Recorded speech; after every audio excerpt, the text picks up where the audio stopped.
Have you heard about Global Poker? Global Poker is the fastest growing card room in the US today, and it's available online at globalpoker.com. Global Poker is a social poker site that offers safe and secure cash out options by using their unique and patented sweepstakes model. Players can compete in big guaranteed tournaments, jackpot sit and goes, or cash games featuring Hold'em, Omaha, and even Crazy Pineapple. Don't wait. Check out Global Poker today. Poker Stories is an audio series that features casual interviews with some of the game's best players and personalities. Each episode highlights a well-known figure in the poker world and dives deep into their favorite tales both on and off the feld.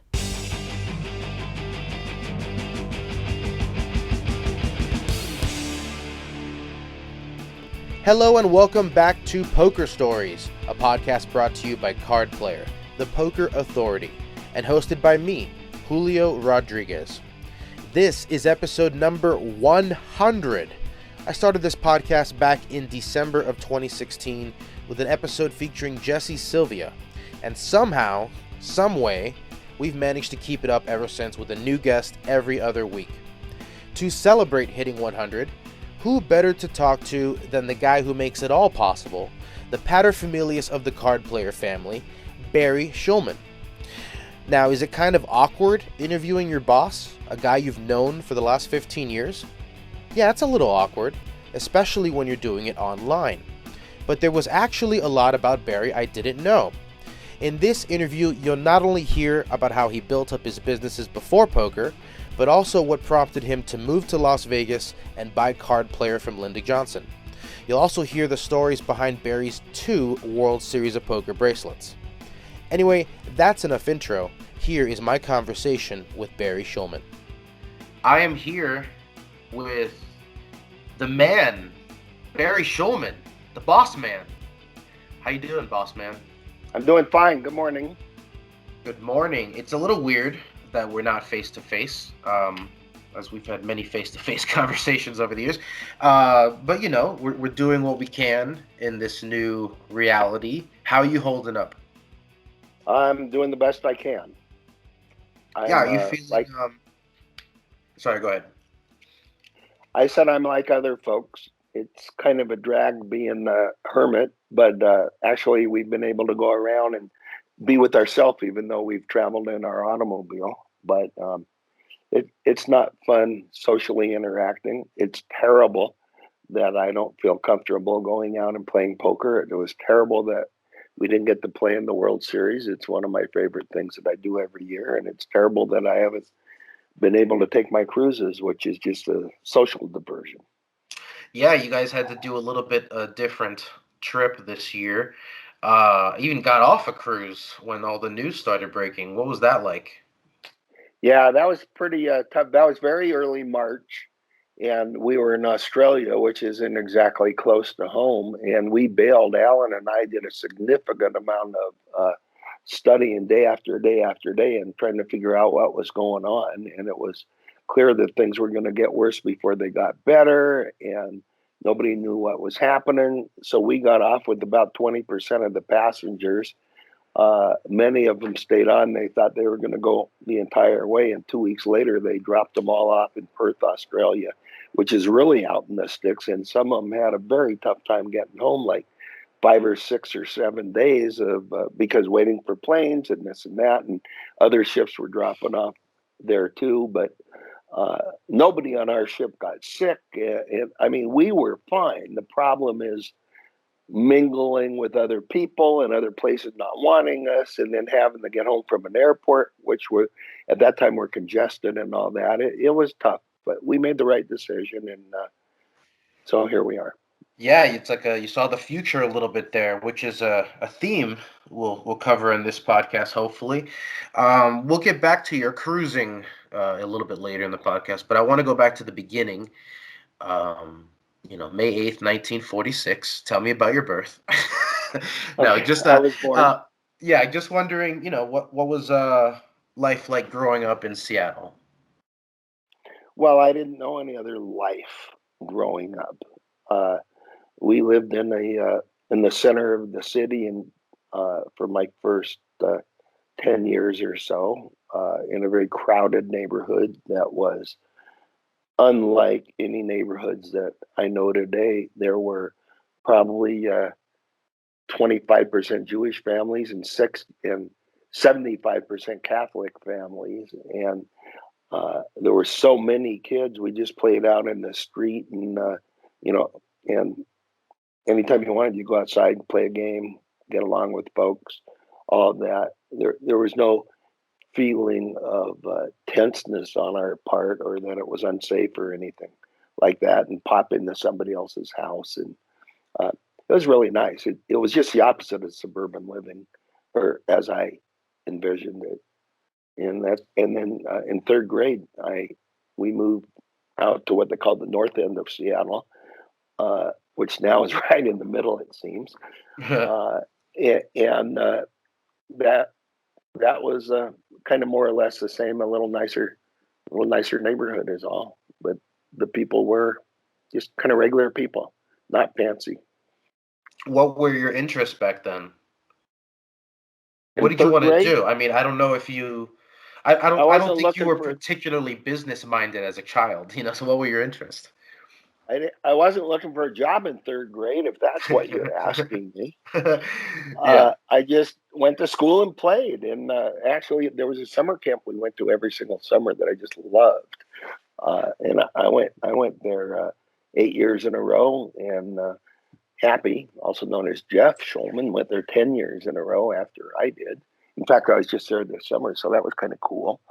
But it was just kind of going to school and working hard and getting fair grades. Well, not working real hard and getting fair grades. But learning a lot. I went to a private boys' school, which now is co-ed, but we'd have like 10 or 12 kids in our high school class. So everybody got called on every single day, and you always knew your assignments. There was no concept of not doing the homework. So that was actually my life in school. Was that tough for a young Barry going to an all-boys school? No, because the other kids, there were only 44 kids in our graduating class. So everybody knew each other, and it was a pretty nice group. And that I kind of had two different groups. That was my one group. That was the high school group. And on the other hand, I went to the same synagogue forever. And all the friends that I went out with and hung around from the synagogue, all their parents kind of knew my parents, because Seattle was a relatively small Jewish community. And Seattle wasn't a booming place like it is now. So pretty much there weren't a lot of new people or old people. There were just people that were there, new arrivals and all that. So it was people who had known each other for a long time, and maybe another generation or yet a third generation. You ended up going to the University of Washington, and specifically got your degree in accounting from the Foster School of Business. Was the idea there to, follow in your dad's footsteps and work in the liquor business, or was it just get an education and see what happens? Well, first of all, my first 2 years and 2 quarters were at the University of California at Berkeley. Really? Okay. So you Yeah, tried to get away from home for a little bit.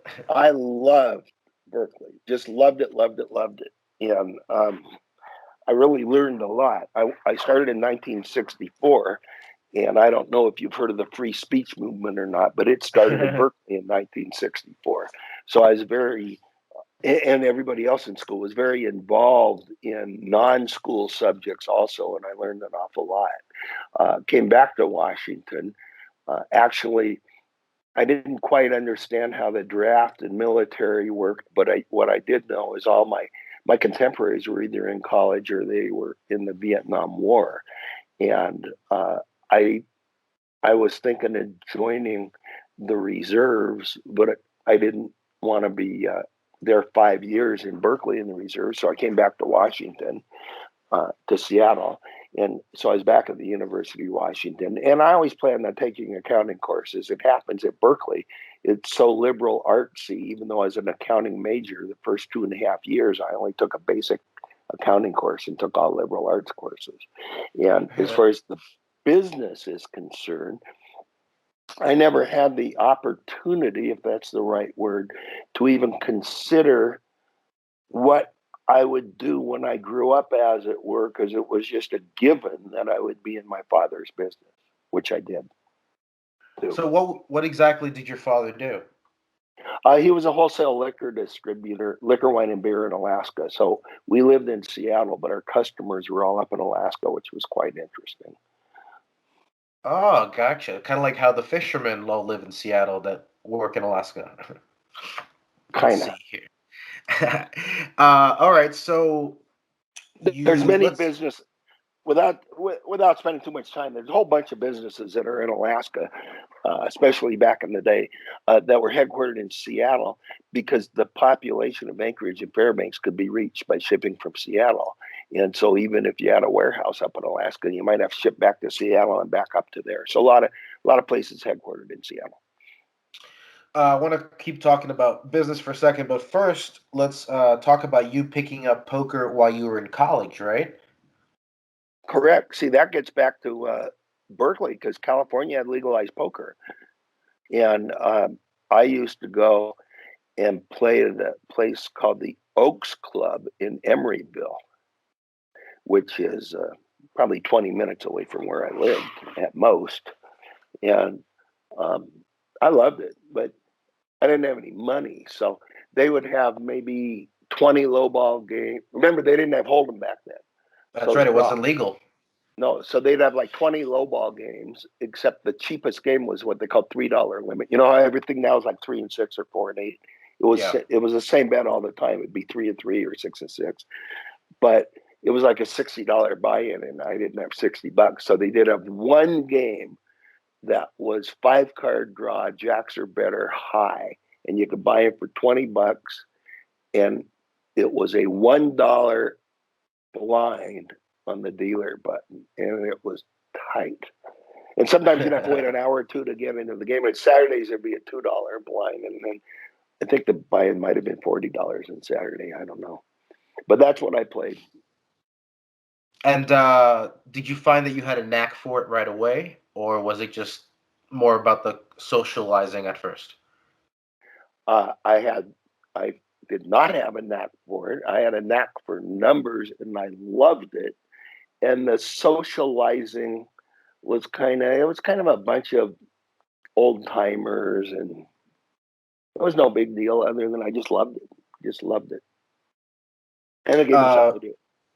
So I asked Jeff if he had any good stories I should ask you about, and he said that you had a one-hand Luke story about playing in Tahoe.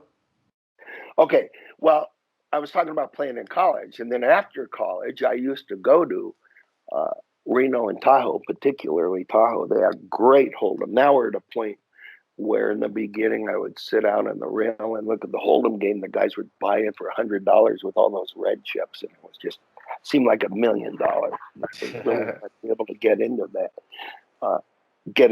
game. But there was a big game in Tahoe. Lots of people playing, and we used to go there quite often, and it was fun just with the big chips, playing. Because at home we played little plastic chips. You didn't have the chip sets like you have now. Nobody knew how to play to speak of. You taught yourself how to play Hold'em, and I remember like the first year or so, we figured, well, if you got an ace, you start. If you got a king, you start. Pair. There's no notion of position or anything like that. And even the good players were terrible, but on a relative basis, they were so much better than the bad players. and But we loved it. My friends and I started playing at home. And then the one-hand Luke story is kind of interesting. We took a weekend down in Reno, several couples, and we were playing in a game. I forget the casino. I don't even know if it's there anymore, but up on a mezzanine. They had like 2 or 3 tables. I don't know. But it was a game in Reno, and like 4 or 5 of us from home were playing. And at first, they didn't want to play with us because they thought we might be colluding or something like that. And if anything, it was just the opposite. We were trying to get each other's money. And I'm talking limit hold'em where maybe it was 1-5, and once in a while maybe you play 5 and 10 now, and then on the one hand, look, we're playing all day, and they had a rule there that you could straddle. So I'd never heard of a straddle before. So the guy to the left of the big blind, it was $5 big blind. He could put in 10, and then it becomes a 10 and 20. You know how that works. Everybody does now. And he gets And the all of a option. sudden, we're putting in $10 straddles, and then a while for $20 straddles. And this is when guys were $100 buy-in was just a bunch, and now you're playing 20 and 40. Once in a while, it doesn't go. It's a little bit tight, but anyway, this guy's dealing all day long, and they might have like 2 tables and 3 dealers. You know how that works. And the guy's name was Luke, and he just couldn't wait to get into the game. He was a young guy. He was, if anything, a little bit younger than us. So the second he gets off shift, he pulls off his tie and he sits down in the game, which is something the dealers would do there often. They had to take off their tie, but they could play in their own casinos. And so he sits, and on the very first hand, he's like all in, and he has the best hand, and his hand gets cracked, and when I say he's all in, it's like for all the money that he had, which was like double what he had earned for the day, and he loses the hand, and he picks up the cards, and he throws the whole deck over the rail. And then the boss comes over and fires him. So the guy played one hand, lost all his money, and got fired. That is a bad beat if I've ever heard one. I mean, he could have controlled himself, but brutal. It was pretty funny. He didn't think so. I thought so. Especially when you work all day for half that buy-in. Brutal. So that's that story. So all right. So you were obviously interested in poker, and it kept a hold of you throughout all your time in the business world, right? Correct. Would you be making like weekend trips to Vegas and stuff, or was that just later on? Probably came to Vegas or Tahoe once a month. Probably Okay. Vegas, because that's where the good hold'em was that we could afford. And it was close. It was an hour plane ride from Seattle to Reno. So you were never far from poker, even when you were focusing on real estate and trading. Correct. Other than I worked many hours, and but when I was in the liquor business, I was playing poker on the weekends. Okay, so what got you out of the liquor business and down your own path? Oh, I just didn't get along with my dad a lot, and so I moved along. Mm. And that's And it. what led you to real estate? I went through several different iterations of financial type of things, and actually, I was doing oil and gas investments in what we call non-traditional investments, not stocks and bonds, limited partnerships and things like that. And I developed an expertise for reading prospectuses and things like that. And I actually set up a registered advisory firm, and I had a stock brokerage firm called an NASD firm where I was in the registered securities business, and just did non-traditional investments and started doing real estate deals as real estate securities, where I was selling them for a commission, and then I felt that I could do a better job than the securities that I saw out there, and that's how I got into the business. The first deal I did was a 30-unit apartment in Seattle, and I was able to get a bank loan, and it was quite interesting. It wasn't really a real estate loan.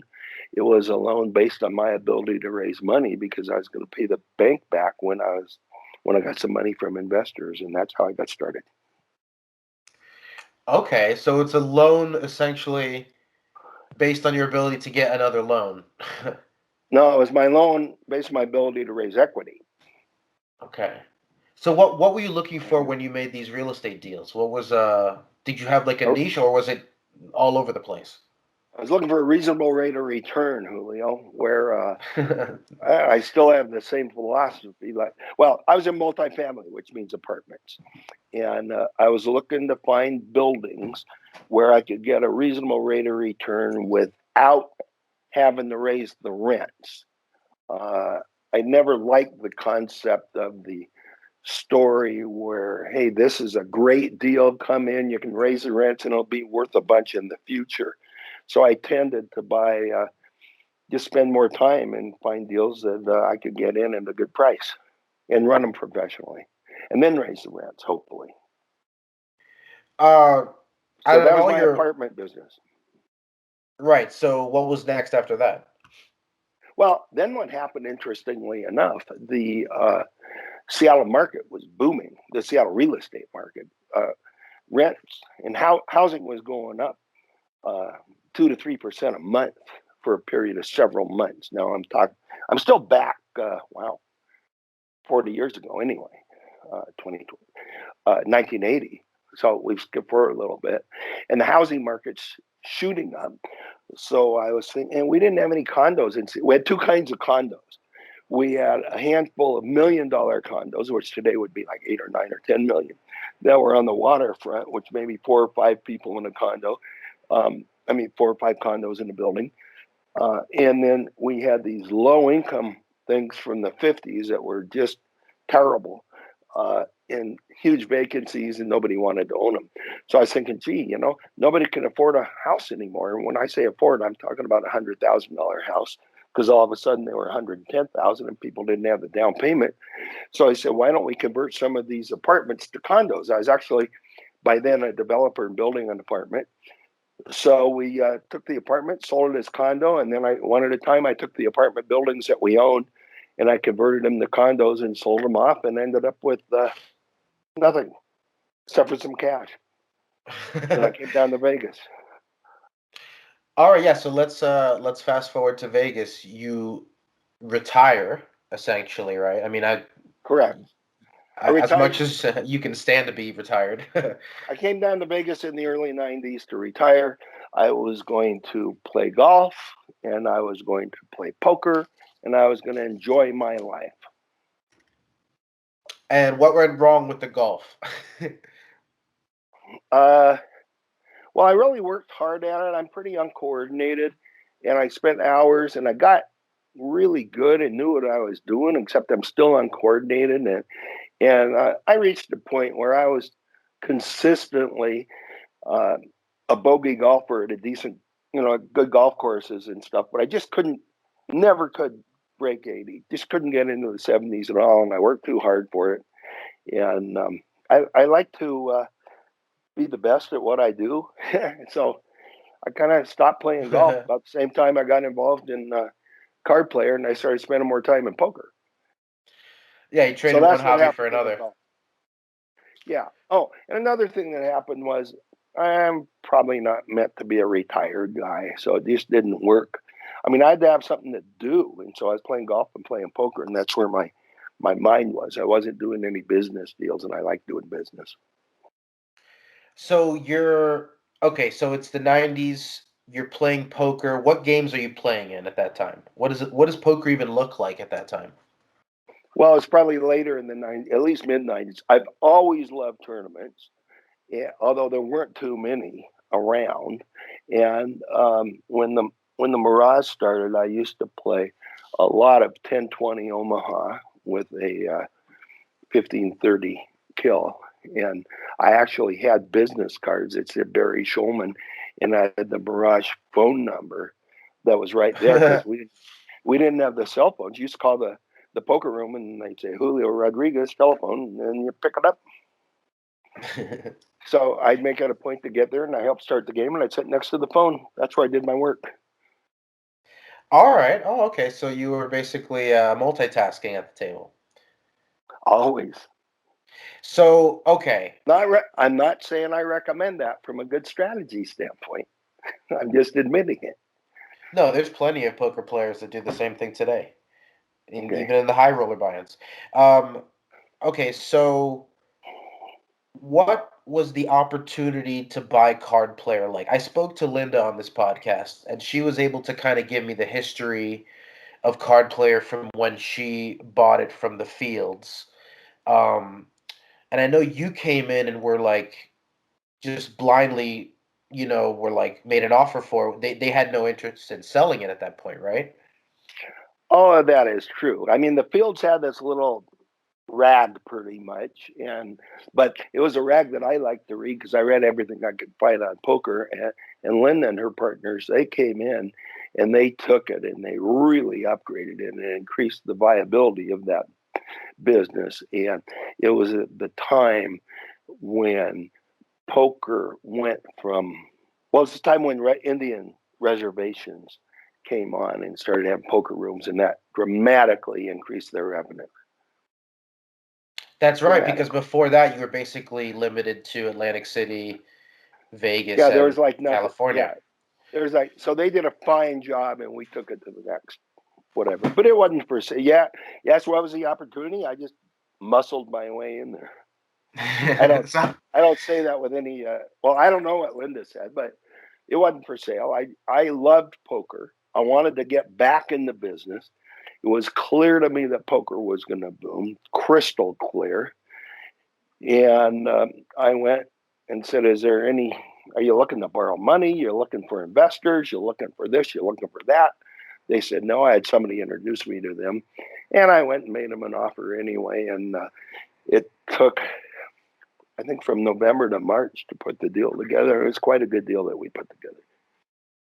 So And you say that the signs were crystal clear that poker was going to boom. I'm wondering what were those signs to you, because we didn't have WPT. The whole card camera wasn't yet a thing. Um, there wasn't online poker hadn't taken a hold yet at all. I'm actually doing a lot of research on Mike Sexton, looking through old issues because he was the kind of guy who would always talk about the future boom. He was the eternal optimist of poker. But I'm wondering, what were those signs that you guys saw that were like that you could see this on the horizon? okay, well, for starters, you're the dating's off a little bit because I bought it in 1998, and some of those things were just coming to fruition.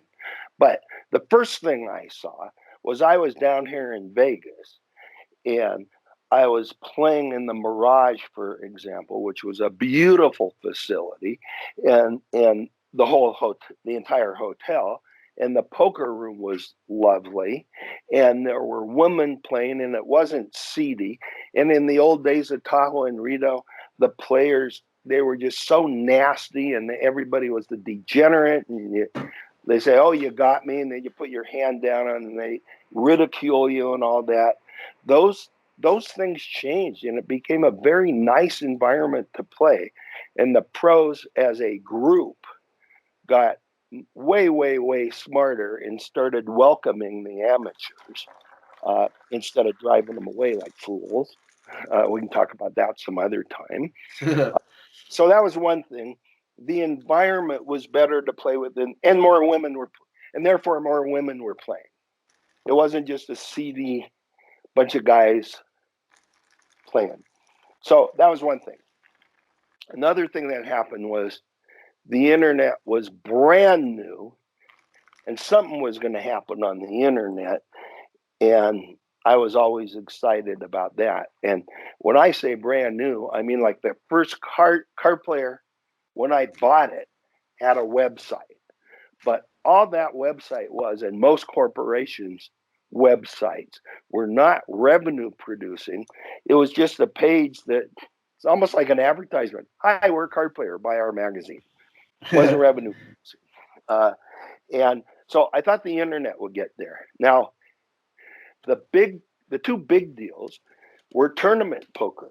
The tournaments are the things that should generate some ads because they were starting to have some ads. And tournaments are exciting in the sense that, you can have a bunch of people play and somebody wins, and there's a lot of excitement there, Julio. it's more exciting than saying this guy played 5 days last week and won 4 times. That doesn't make very interesting news unless That's they're hard playing to for advertise. unless they're playing for like $1 million or whatever. But card and so that was very interesting. Was tournaments, and the other thing is TV. There was a teeny little bit of TV, and the whole camera was kind of a new concept and innovation and all that. But that's the thing that really changed it, of course, was online and TV. And online was as new as the internet. I mean, it was a big deal when the early, first they had the online, then they had tournaments, because multi-table tournaments was difficult. It was a difficult concept technologically for them to build. And then when you could get 10 tables and 20 tables and all of a sudden a jillion tables, it seems like when PokerStars came, it really changed everything. But now that wasn't until afterwards. But you combine all those things, and I came out of retirement and I took my life savings and I went in to buy it. So yes, I was lucky, but frankly, I think I put my money where my mouth was, and Card Player has been very wonderful to us. Well, literally, your mouth wrote some articles for Card Player in those early years. I remember reading, what was it, Barry's Bulletin? Yeah, something like that. I'm not sure my mouth wrote it, but that's okay. I just assumed you dictated it to a lowly intern somewhere who had to transcribe it. No, but like, yeah, during this time, I think my fingers wrote it, Julio. during this time, you're playing and you're getting great results. I'm wondering, what were you doing to study poker? I mean, you had access to some of the best players in the world. Some of them even wrote on your staff. That's a very good question. For starters, when I really started playing seriously, there's like no information out there. Yeah, I mean, today, a guy could come off the street, read and study for a day or two and be decent. And we didn't have those opportunities. But as I said, you could play like a rock and you could beat anybody just about in those days. But I started reading things that I could. And it was very obvious also to me that poker was very much like business, that is just decision making. And I figured, well, I'm about as smart as these other guys. I ought to be able to win. So part of it was an attitude. And I ought to be able to be somewhat mature and not be on tilt all the time, which is also something that we all know is quite important in poker. I think we all agree with that. And so I just started playing, and I started reading things, and I read Card Player diligently. I read all the articles, and I read a couple books, but I played a lot and thought, and I spoke to the other guys who I respected and all of that. And I must admit, I kind of had to prove it to myself. So I worked real hard, and I had a real good year in the late 90s some year. And then now I got involved with Card Player, and I started working again. And my result, I was just kind of horsing around when I was playing. And then people started saying I was an old guy, don't have it and all that. So I had to prove it again. Then I had another real good year or two. And, I kind of go up and down. And then I kind of got involved in some other stuff. And then again, people are putting me down. So I had to prove it again last year, the World Series. So. All right, you brought up the results, so let's talk about the results. The big ones, I was actually there for. I was there in the Bahamas when you finished third for $1.35 million, and I was there in London when you won it all for the World Series of Poker Europe main event for $1.3 million. I was not there when you won your first bracelet, however, in 2001, the $1,500 7-card stud 8 or better event. What was that like?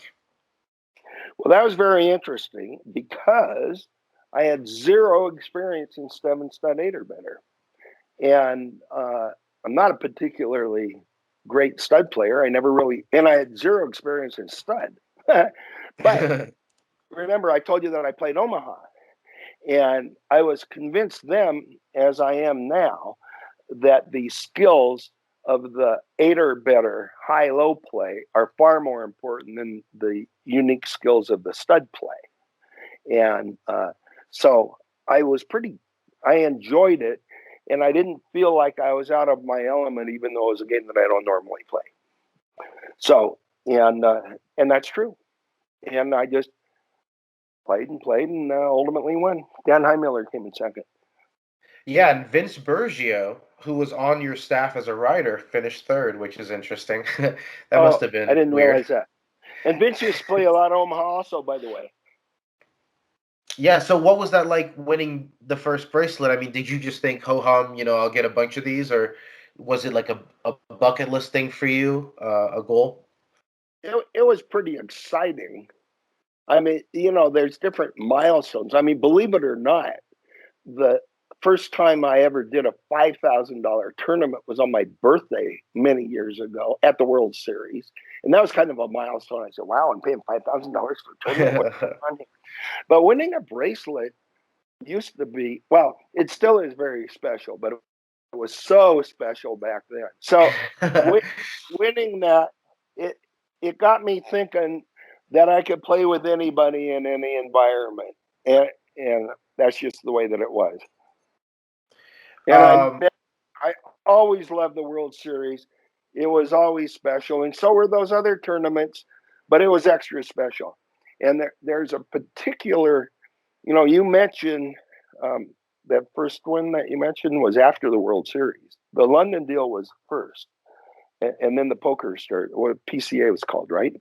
And PCA was several months later. And in fact, those were 2 different calendar years. I believe in those 2 years, you'll know what the years are, but I believe I was the only guy in those 2 years that had $1 million cash in each of those 2 years. Yeah, it was 2009, 2010, and I believe I remember this stat vaguely, but I believe at the time when you had it, you were one of maybe 6 or 7 people ever to have more than $1 million score. That's how rare they were 10 years ago. Right. And I tell that to people, now, I don't know, I've won 5 million, 6 million, something like that cash. And that used to be huge. But now you get these tournaments all the time. And it's just nothing. Yeah, they give $1 million scores every month. There's some guys that spend $1 million a year in tournaments. And they might have 15 million in cashes and be net losers. I mean, I never play, the World Series, I played that $10,000 tournament. And so, I mean, to me, that makes a bit of a difference, of course. But, with TV and all that, the big numbers, they mean a whole bunch. But I just always loved that. And it used to be, way back, I say way back, because I don't go way back with Doyle and those guys. I'm talking about this century. But it used to be, you go down to Binion's, and for the main event, they had a deck of cards, and they pick out the card and put it up on the wall, and they post it, and this guy's in seat 4, table 7, blah, blah, blah. I mean, if they did that now, it'd take them 3 days to get the drawing. Yeah, that's the thing. What was your thoughts when the series moved from Binion's to the Rio? Well, I sure like the setup better, and I still like it. I mean, the Rio, is not exactly luxurious, but it sure can accommodate the people, and it sure is much easier to get in and out of than if they have it on the Strip someplace. I mean, I'm assuming that there'll be a World Series next year. I'm going to be devastated if there isn't, but I don't think it'll be till spring, and who knows how international it will be. I can't. That's more a function of our society than I'm sure Caesars wants to do it. Yeah, I'm sure they're itching to get it going. Let's talk about the second bracelet, the World Series of Poker Europe in 2009, 10,000 pound buy-in. You win it all for $1.32 million. Yes. What made you take that trip? And okay. Well, that was my most satisfying win ever. that was very interesting because my youngest son, Jeff, also known as Happy, was in what they called the November 9 that year. And as you remember, the World Series was played at the Rio, and you get down to the final 9 players, and then they come back in November to play because that made it more exciting for ESPN. And so they call it the November 9. Happy was at a final table. And so I said to my wife, Alan, why don't we go to London, and I want to play in this tournament because maybe I can make the final table and we can have both father and son make the final table on the same year. So that was 100% of the reason that we went to Europe. And it was the only thing that we did. We went and I played in that tournament. And every day I just kept moving along and moving along and moving along. And finally there we were. And it was a brutally tough final 9 guys. Everybody was very well known except for one of the young men. And it was very satisfying. And these are still world champs, big time guys I was playing with. I mean, it was Yeah, Daniel Jason and Mercier was there. Yeah, at the final table was Jason and Daniel and Chris Bjorn and several other guys. Oh, Antoine Saout, who's made the final table of the main event twice as well. Saout and that guy was so good at Praz Bonzi. Oh yeah, he was the hometown favorite. Nice guy. And I had no fans except for my card player and wife team.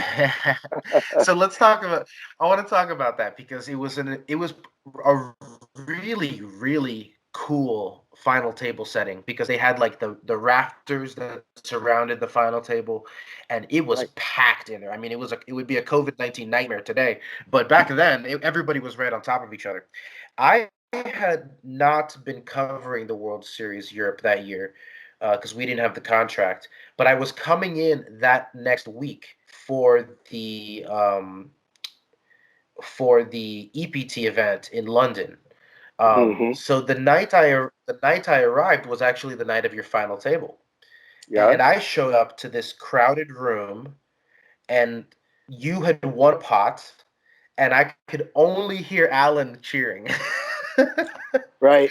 It sounds like you were the villain in this story, but everyone just really wanted Daniel to win. That must have been awkward.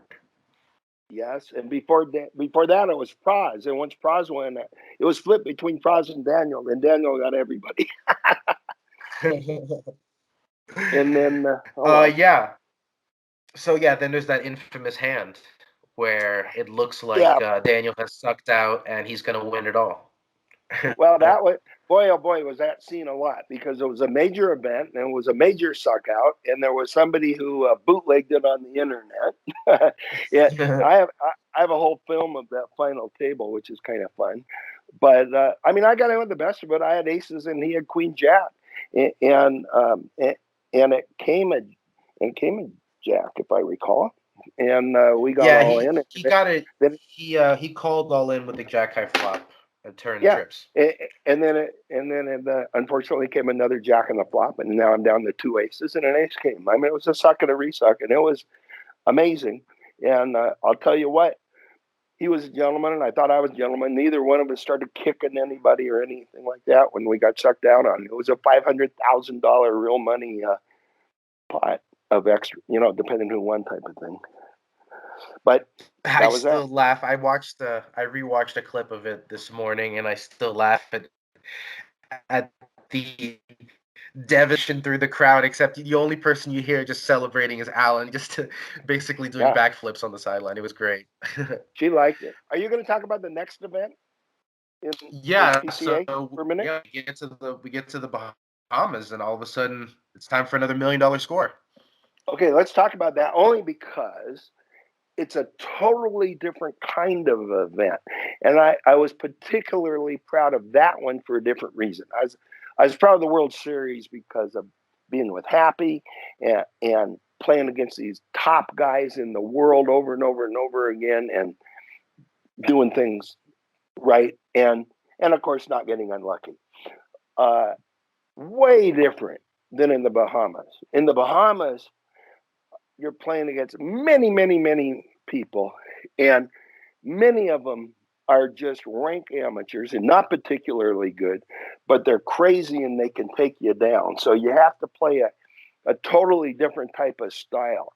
And in fact, when I was at the final table in the Bahamas, I was being accused of being actually on 2+2 the night before the final table. I was accused of being a piece of furniture and just sitting there. And there was a lot of that. I absolutely had a lot of moving up by just hanging around and letting other maniacs move themselves out, and then I'd play a few hands.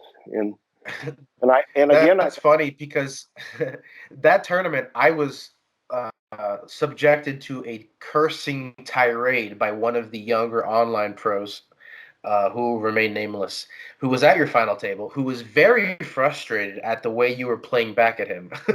he was he's very upset, seemingly thought you had it every time, but in actuality, you were just bullying him a little bit. Well, when we got down to 4 or 5 players, it was a different story. And then I got in real good, and he was the same guy. He got sickeningly lucky against me. I had like ace king and suited, and he had ace jack offsuit, and it came 4 of the cards to the jack of the flush. So it was not him. It was, I think you're talking about Harrison Gimbel, who went on to win. It wasn't him. No, I didn't realize Gimbel beat me on that hand. I thought it was someone else. Doesn't matter. But anyway, Yeah. we remember those real big hands. But that was wonderful, and that was a lot of fun too. And all right, then, so that's obviously you were raring to go this summer for another good series, because last summer you made 2 final tables. You finished second in the Super Seniors and third in a double stack event. right.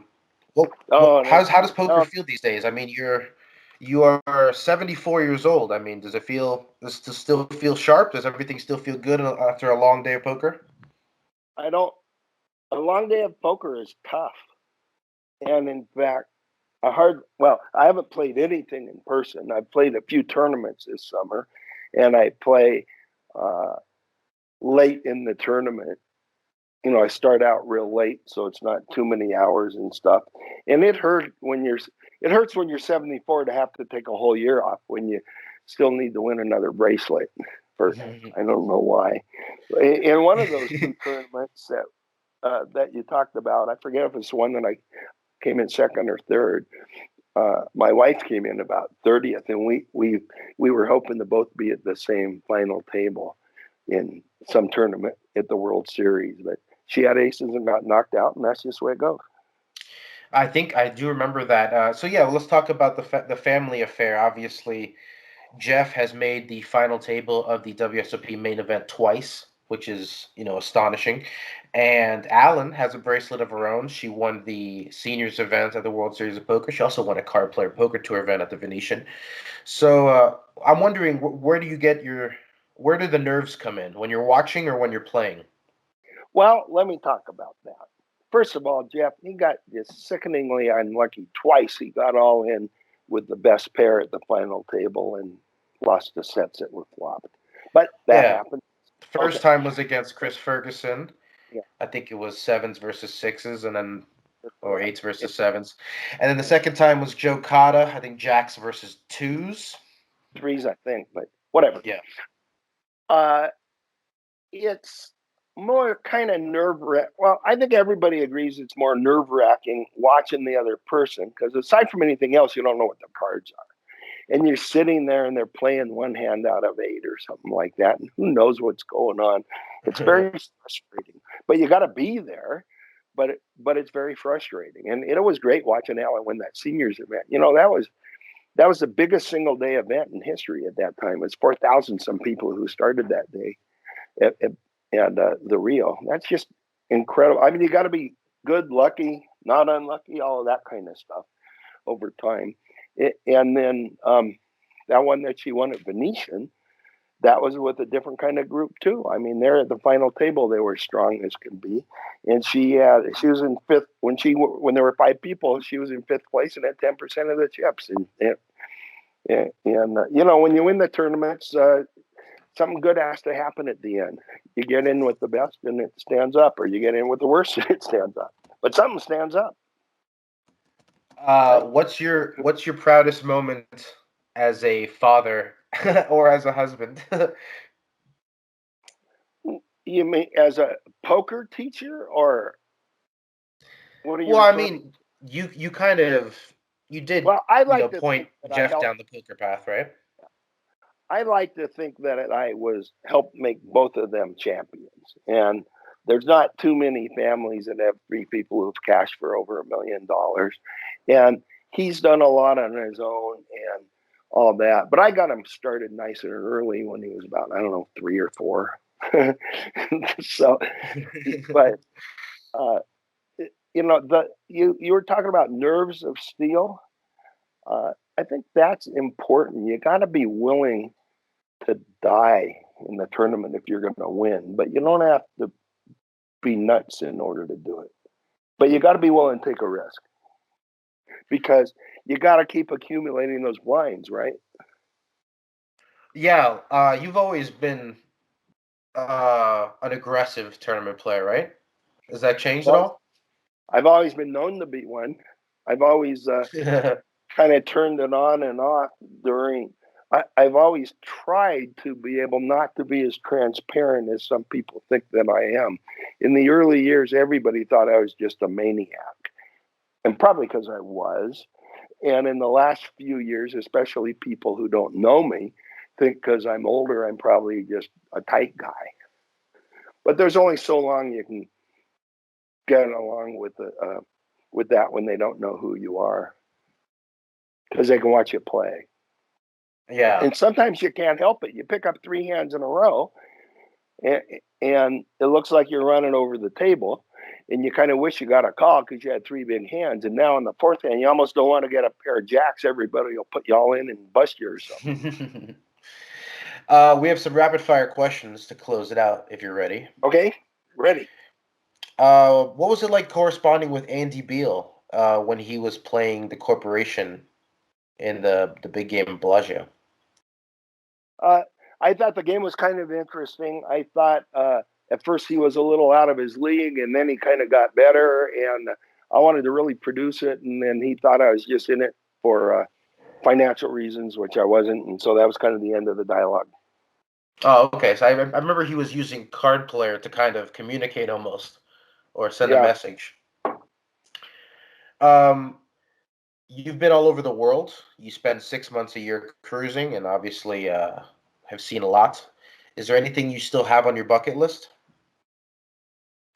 Believe it or not, we had a fabulous time this summer with our 3-month road trip going up the Pacific Coast, actually up through Utah and the parks there, and back down through Oregon.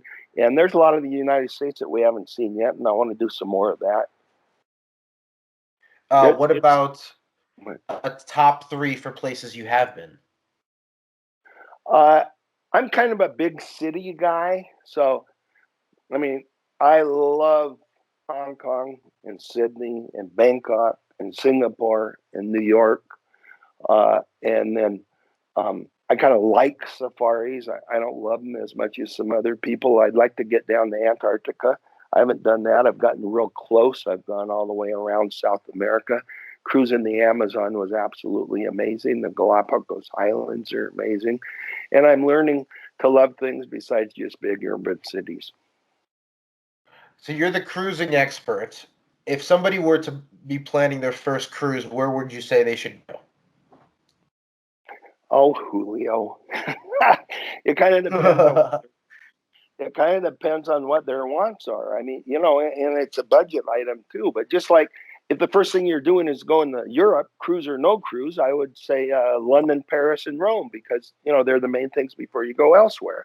And cruising typically starts in the Caribbean, if for no other reason, it's cheaper and closer and easier and all that. But the cruise the cruise around Europe and the Mediterranean is absolutely sensational. And as I said, around South America is sensational. And you just the ship on a better ship, the ship is the destination more than the places that you go.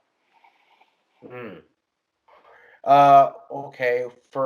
So for all of his success, Doyle Brunson will often talk about all the bad investments he made over the years. Like he tried to find Noah's Ark and raise the Titanic.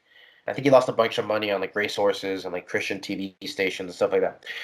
What was the worst investment you ever made?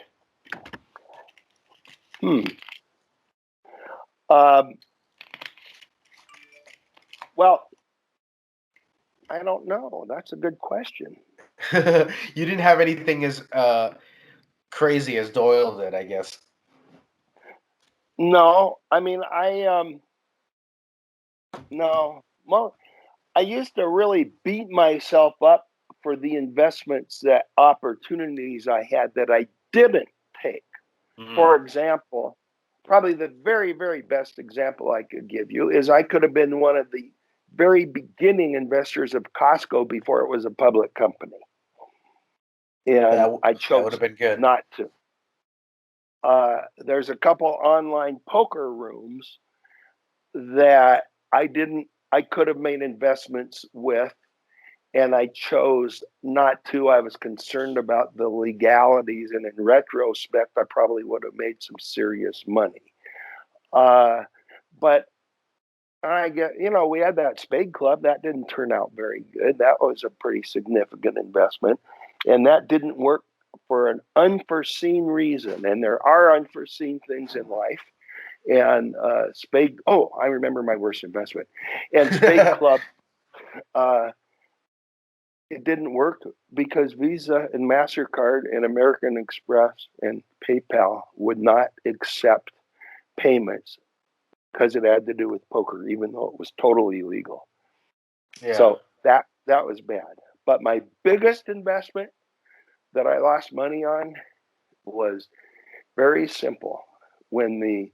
When there was an economic crunch, because I wanted to be conservative, I had a bunch of money in CDs with banks, and it was a big savings and loan, and the savings and loan went under, and I lost all of it, but the 100,000 or whatever they guarantee, and I was just devastated because that was my money that I didn't want to take risk with, and then kind of after that they started bailing people out. Never did figure that one out exactly, but that was by far my worst investment. Brutal. Okay, what about the weirdest place you've ever played poker for money?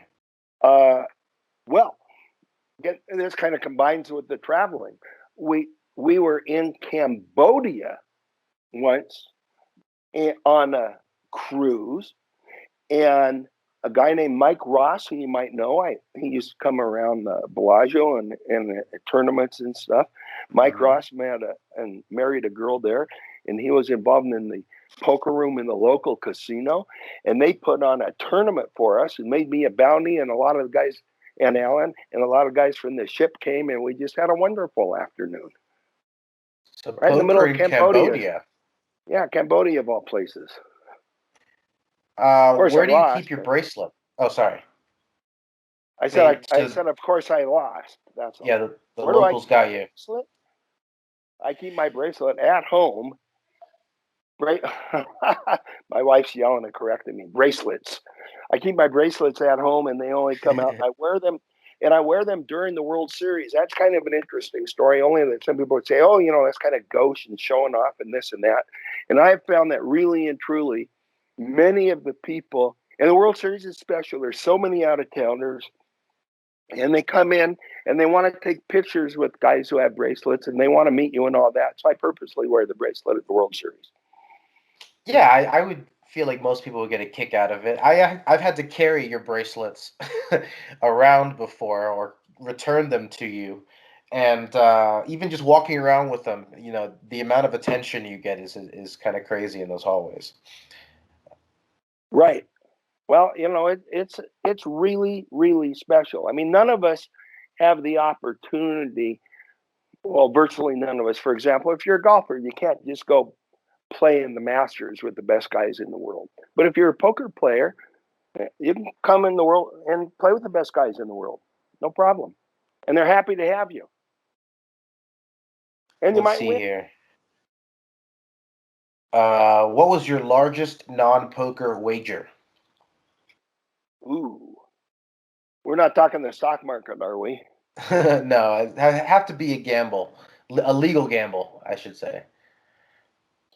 I don't know, probably, I'm not a gambler. Probably a couple $1,000 on a Super Bowl game or something. I don't even remember. I'm not much of a gambler. I don't gamble. In fact, I have this deal that if I know you'll hate me for this, Julio, because you're so strong. If somebody makes me a wager and I know I'm right, I say I know I'm right. I don't want to take your money. And then if they still want to do it, then I'll do it. It's just not what I do. Yeah, you're letting And to too me, many people off the hook with that one. poker's just not. I mean, it's really just odds and statistics. Remember, I'm not sure I said this way in the beginning. When I went out on my own, I left and I did oil and gas, and oil and gas is kind of the same thing. You know, you drill a bunch of wells that make sense, and then sometimes you get lucky and sometimes you don't. But the better guys tend to get a return, and the other guys don't, and they spread their risk and don't go broke on anyone, and they keep control of their emotions and all that. It's just same old stuff. Investing in real estate, same thing. Buy things that make good economic sense. Play poker hands that make good economic sense. It's all the same. Growing up, did you have a doppelganger or somebody that I don't people even know said what you that looked means. like? Yeah, so it's somebody that you look like, a celebrity, maybe that people say you resemble. Well, there's actually a guy who plays poker now who I don't even know his name, who looks almost like me. And some people said I looked like Bill Clinton. I'm not sure if that's true or not. Bill And the Clinton. answer is no. Other than that, no. But no. I could see Bill Clinton. He's grayed out quite a bit in recent years. Yeah. Well, he's been a busy boy in the last 30 years. All right. Are you superstitious at all? I try not to be, but there's some things that I do that kind of bug me that are superstitious once in a while. Do you have like a routine at all when you look Yeah. at the series or whatever? No, I mean, I have a routine, but not because of superstition. Like if it's a break, I like to use the men's room and take a rest. Is that a routine? That's a routine. I don't know if it's superstition. Like if you're grabbing the doorknob with your left hand only and turning it No. 4 times before you enter a room to get aces, then I would count that. But Right. No, the closest thing to superstitious is once in a while I play free cell, and if I don't win the game, I'll keep playing another game till I win one. I don't like to. I don't like to leave without winning. All right, that's fair enough. Uh, do you like telling people you are a poker player? Yes, I meet a lot of strangers when I travel, as you can imagine, and it's real typical. Oh, hi, what do you do? This and that, and all that kind of stuff. And nobody wants to hear, oh, gee, I'm a real estate guy. Boring. But when you mention poker, they just love it. They can't believe it. What And was the weirdest reaction you got? uh, almost. I'm not sure it's weird. Just the opposite. The consistent reaction falls in the, oh, I could never do that because I don't have a poker face. Very, very common reaction. Or do you know Doyle or one of the Phils or Daniel? Shocking. Shocking. Oh yeah. Just shocking. And it bugs me that people keep calling it gambling. Let's see here. Biggest pet peeve at the table. Oh, that's easy. Players that act inappropriately, either to the dealer or to other players. And in fact, I have a very consistent problem of when somebody's being out of line of jumping in there. And my wife says now I'm making it about me because I'm the bad guy, and I have to watch. I just hate that, and I'm okay with it when it's me, but when they pick on, because what do I care? But when they pick on someone else, I just can't stand it. And normally it's some quasi pro who can't make a living, and so he's always short and on edge and all that. All right. What is a talent you don't have that you wish you did? Wow. At poker? No, any talent. Oh, I'd like to be able to play golf in the 70s. Of course, now I'm not even sure I can swing a club, but that's a different issue. Do you mean to shoot in the 70s or play golf while you are in your 70s? I meant to shoot it. I guess right now I'd be happy to shoot in the 80s. I'm pretty happy with my business talent and my poker talent and my family talent, actually. Yeah. I got to thank you for quitting golf when you did. Like Jeff gave me a box of balls that you had left over. Apparently, they were all monogrammed. So, Can I tell you you didn't ask me about regrets, did you? I didn't, but I want to hear it. Oh, it sounds like I played a lot of poker before I got involved down here in Vegas and stuff. I worked and worked and worked, and I could have been a better father and spent more time with my kids. I was always on the road trying to make a living and stuff, and so that was kind of tough. But we're working on it.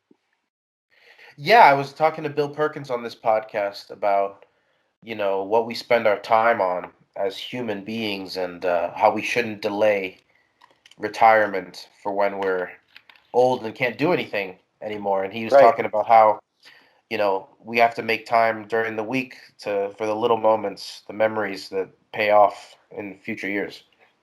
Yeah, I used to spend all the time on the road, which is why I tended to have summer homes, which is why, and bring the kids out there and stuff, and so we could have some concentrated time together. And it's one of the reasons we traveled a lot, as I worked so much, and then I traveled, and a lot of it was family travel.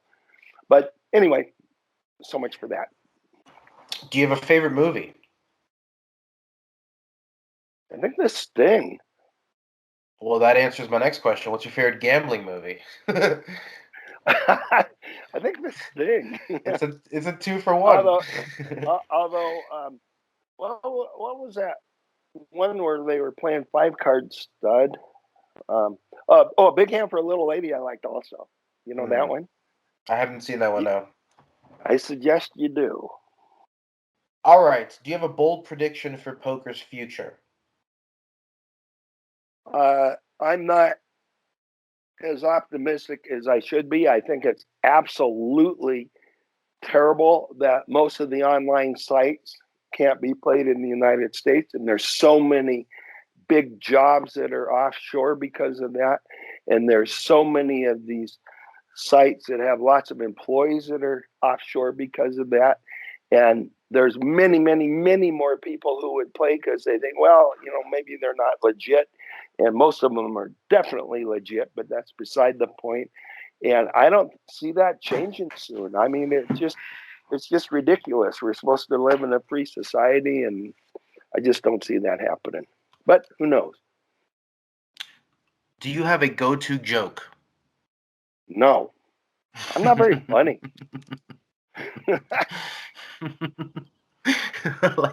I like the bluntness of no. I don't know All any right. jokes.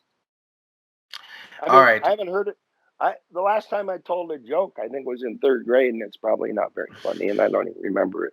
I have trouble remembering yesterday, so I can't remember a joke.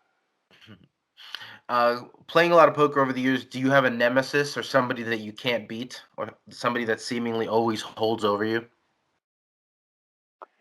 Yeah. There's a couple guys, and it just kind of seems that way. But David Williams always holds over me, seems.